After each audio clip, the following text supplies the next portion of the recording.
હાલ અમે ક્ષત્રિય આંદોલનને વિરામ આપી રહ્યા છીએ, પરંતુ અમારી લડત ચાલુ રહેશે. આખરે આ જાહેરાત કરી છે ક્ષત્રિય સંકલન સમિતિના પ્રવક્તા કરણસિંહ ચાવડાએ. ગોતા ખાતે પત્રકાર પરિષદમાં ચાવડાએ આંદોલન પર હાલ પૂરતો વિરામ મૂકવાની વાત કરી. સાથે જ હુંકાર કર્યો કે જો સમિતિના સભ્યોને ખોટી રીતે હેરાન કરવામાં આવશે તો આક્રમકતાથી જવાબ આપવામાં આવશે.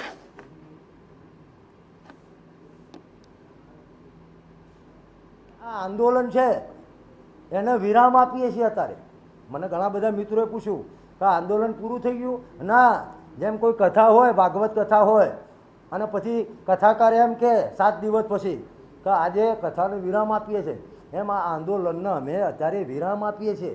કોઈ સમાજ એવું ના કહી શકે કે એના બધા પ્રશ્નો પતી ગયા. તો રૂપાલા વિરુદ્ધ ક્ષત્રિય સહિત અન્ય સમાજે 80% મતદાન કર્યું હોવાનો દાવો પણ ક્ષત્રિય સંકલન સમિતિએ કર્યો. કરણસિંહે દાવો કર્યો કે ક્ષત્રિય સમાજે ભાજપને નુકસાન કરવા માટે 45 ડિગ્રીમાં પણ લડત આપી હતી. તેઓએ હુંકાર કર્યો કે ચૂંટણીના પરિણામોની અસર આંદોલન પર નહીં થાય. અમે તો રૂપાલાથી નહીં, અમે તો તમામ બેઠક ઉપર ભાજપને ડેમેજ કરવા માટે સંગઠિત થઈ અને મજબૂત શક્તિથી ક્ષત્રિય સમાજે 45 ડિગ્રીમાં સહયોગી સમાજો સાથે 80% મતદાન કર્યું છે. એટલે રિઝલ્ટ જે પણ આવે, અમે નથી કહેતા શું રિઝલ્ટ આવશે.